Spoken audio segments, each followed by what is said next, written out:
get the ideas from my podcast from a variety of different places. I try to kind of stick to cultural things, but sometimes I get into more what might be termed self-help. I don't know. You could kind of figure for yourself what a good way to term it is. But today I found one that was related to health, or I am working off of one that was related to health, and that was out of a trove of documents that I recently became aware of and began to read. And I titled this particular piece Diminishing Returns because I wanted to explain some things about health that I think maybe some people don't necessarily think about to the degree that they should. By the way, if you hear the pesky birds making noise in the background, you can, like me, enjoy that, or you can be bothered by it. But I've got birds in my neighborhood who have decided that it's a good idea to make noise, and if you're like me, then you'll like it. So we'll leave that there. But on the Daily Summation from Kurt's Religion and Politics today, by the way, I'm your host. I'm Kurt, and today is Sunday, the 20th of February of 2022. And welcome to everyone who's here on Rumble, on the podcast, on YouTube, on BitChute, on CloudHub, on my Facebook page, the Kurt's Religion and Politics page, on kurtzreligionandpolitics.locals.com, on minds.com, again, the Kurt's Religion and Politics group there, on Parler, Gab, or anywhere else you happen to be seeing me. But again, we're going to talk today about the subject of diminishing returns, and I'm going to kind of couch health considerations in that realm of diminishing returns. And let me go ahead and go through my notes so that you have some idea kind of where I'm going today. So hopefully this will help you to get where I am at this point. Let's face reality. It's literally true that a person who appears to be the very picture of robust health can keel over and pass on a second from now, and at a very young age. And a person who doesn't seem so healthy can live literally for decades, right? So it works both ways. Now, to be fair, obviously a person who doesn't seem so healthy can pass on, and a person who seems a picture of health can last for another 100, or not 50 years, 100 years, whatever it happens to be. They may well be doing everything right. By the way, I don't know anybody who is. Maybe they exercise regularly and in ways that don't do themselves horrible damage. Perhaps their diet is actually ideal as opposed to not being so, or being so in their eyes, reality aside. On the other hand, they may be exercising too much or in too extreme ways or not enough. It could be that they're not eating sufficient calories or eating too many to keep them healthy in a variety of ways. Or just maybe they have a heart condition or develop a blood clot of which they're totally unaware, right? These are all things that could happen to a person. That's just reality. All that taken into account, though, I still believe it's fair. There are some things you can do to substantially, and I put that in quotes, substantially, improve your life or the quality of it. It should be understood that when I use that word substantially, I mean to say a scant 5 or 10 years of likely longevity or a minor improvement in your general well-being. I get that such an increase doesn't sound substantial, and in fact, you could argue that it's not in some senses. But imagine my departed relative had taken such things into consideration. Perhaps instead of dying in early 60s or whatever, that person could have lived another 5 or 10 years and at least survived into their mid-60s or even early 70s. Or perhaps such a person could have maintained vision or mental acuity for another 5 or 10 years as well, right? Looking at folks about whom I care a great deal, I can promise that's a significant thing, even if it isn't an order of magnitude increase. And for folks in my family, it may mean the difference between having to look after my well-being is what I meant to say there, on a very basic level that much sooner. I get too that additional stressors are sometimes, maybe even often, encountered by people taking the advice of those explaining how to increase or improve the quality of those folks' lives. That's one of the biggest reasons striking a reasonable balance is so very important. Would running, particularly if overweight, cause more damage to joints, ligaments, and potentially even internal organs than not? That's certainly a concern we all must face. For me, running literally made it so that one of my joints got to the point where I started to say, nope, not doing this, and quit running again. It's why moderation is such an important element where this kind of thing is concerned, at least in my way of thinking. I'm not indicating radical changes make a lot of sense most of the time. In fact, I would go so far as to say it's almost always better to do gradated things. I'm just saying changes may well be in order for most of us. No, I'm not including me here. Yes, actually, I am including me. I'm definitely including myself here. The trick is to not surpass the point of diminishing returns. That's an important thing. It really, truly is.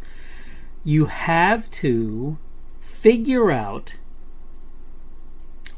what things make sense for you to do. And I'm going to say this again. I get that there are people out there who feel the need to, or have a need even to, take extreme action because of their condition. But I need for you to know that you're looking at a guy who used to weigh 275 pounds. I probably weigh less than 180 today. I did not take what would be considered extreme actions to begin with. I started out walking, and for 5 or 10 minutes. I moved from there to walking for 15 minutes. I moved from there to walking for 15 minutes twice a day, and from there to walking half an hour, and from there to walking half an hour hard a day. And I think I probably ended up somewhere near an hour by the time it was all said and done. A day of relatively hard, at least aerobic exercise. And I did a couple of other things. At some point I decided that I didn't understand why I was drinking soda, and I stopped. I very rarely drink soda these days, if at all. Other things that I've done, how I eat, I try to be careful in how I eat. Now, if you saw my diet, what most people consider careful, they would not consider me in that realm. But really, I do try to be careful about that. I do. I try to make it so that I eat fried chicken once or twice a week, if that. Just various things that I try to do to make it so that my health is considered when I do the things that I do. But I want you to understand something. If I'd have continued to run the 3 miles a day that I'd gotten back up to in my 40s or 50s, I think it was early 50s. If I'd have continued to do that, I wouldn't have a knee on my left leg. I would be gimping around and probably looking to do some sort of surgery in order to rectify what was going on there. I'm just saying there's a difference between doing something crazy, outlandish, or whatever, and taking the time to slowly improve your situation. And I get that there are other considerations. There are things like air quality in the place where you are and so forth. And that's why I live in a place where there are less cars, even though there are still far too many in this area, and why I live in a place where it's not not rural, it's sort of suburban, and it's even kind of less urban, though you could argue that I'm more urban for this area than lots of folks. But the point that I'm making is that you can do things for your health without going hog wild in the process, and if you do those things, the chances are you will live longer. And I'm going to say it again, yeah, it's true, you're not going to live orders of magnitude longer. But that's not really the point, is it? When you die in your 50s or your 60s, as a couple of people that I've heard of recently or knew personally do, yeah, that's sufficient reason to me to take the time to try and improve your lot from a health and well-being perspective. Okay, I need to go ahead and wrap up things. This is the Daily Summation from Kurt's Religion and Politics. I'm your host. I'm Kurt, and today is Sunday, the 20th of February, of 2022. Been having a hard time with that word. That means, or that would be the beginning of the Christian week. Tomorrow will be Monday the 21st. I've got 201st. No, the 21st of February of 2022. That means Monday will be, for most people, the beginning of that work week. Some people will probably have the day off. I think it's President's Day or something like that. But anyway, for most of us, I think it'll be that back to work day. Thank you for having come along on whether it's Rumble, the podcast, YouTube, BitChute, Cloud Hub, my Facebook page, that's Kurt's Religion and Politics there, Kurt's Religion and Politics.locals.com, my mindsandmynds.com group, which is the Kurt's Religion and Politics group. Parler, Gab, or wherever else you happen to be seeing me today. Thank you for coming along. Remember that Rumble is my preferred platform. You can give me a boxing glove or a Rumble on Rumble if you choose to do that. You can give me a plus or a minus on Rumble, or a like or dislike on any platform where you happen to be seeing me, and that is offered as an opportunity. You can comment on whatever I put out there, and I will do my best to pay attention to your comments if I think that the comments are garbage. So, for example, advertisements or whatever they happen to be of that sort, I'll delete them. Otherwise, even if I don't respond to them, I will probably leave them out there and maybe indicate somehow that I have viewed your comment, like maybe thumbs upping it or whatever, if I think that it should get that. Obviously, if I think it's reasonable to respond, I will do my best to do that. Subject for today has been diminishing returns, and tomorrow we're going to talk about family management. And I want to talk about something interesting that somebody that Dinesh D'Souza, I think, cited, I think that's how it worked, said about the idea that families are inherently socialist. And I want to kind of take the time to take that on and explain whether or not I think that is true, whether there's any truth to what was said there. Hope you're having a good day today and that everything is going well for you on this Sunday. And hopefully we will see you again on Monday's edition of the Daily Summation from Kurt's Religion and Politics.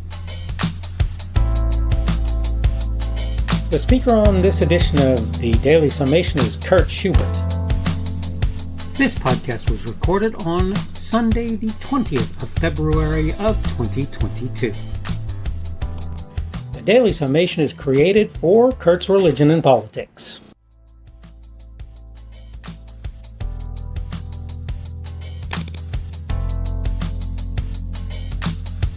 Thanks for watching this edition of the Daily Summation from Kurt's Religion and Politics. I hope you found it entertaining or instructional, or maybe both. If you want to see more from me, you can go to blogs.kpschubert.com. That's blogs.kpschubert.com. I am on Twitter, Parler, and Minds.com. My handle on each of those is @kpschubert. That's @kpschubert. I have a Rumble and a YouTube channel. They are the Kurt's Religion and Politics channels on Rumble and YouTube. I have a Facebook page. The Facebook page is Kurt's Religion and Politics as well. I am on Patreon. If you want to support me, that's one of the better places you can do that, and you will find me at Kurt's Religion and Politics on Patreon. I have a podcast. The podcast is podcasts with an S .kpschubert.com. That's podcasts.kpschubert.com. I think you should be able to find me with relative ease on Apple Podcasts, Google Podcasts, and Spotify as well. The best way I find to do that is to look for Kurt's Religion and Politics. You can try to use the Daily Summation. I find that it doesn't work as well as a general rule, but you can always try that. I'm glad to have you aboard today, and hopefully we will see you again tomorrow.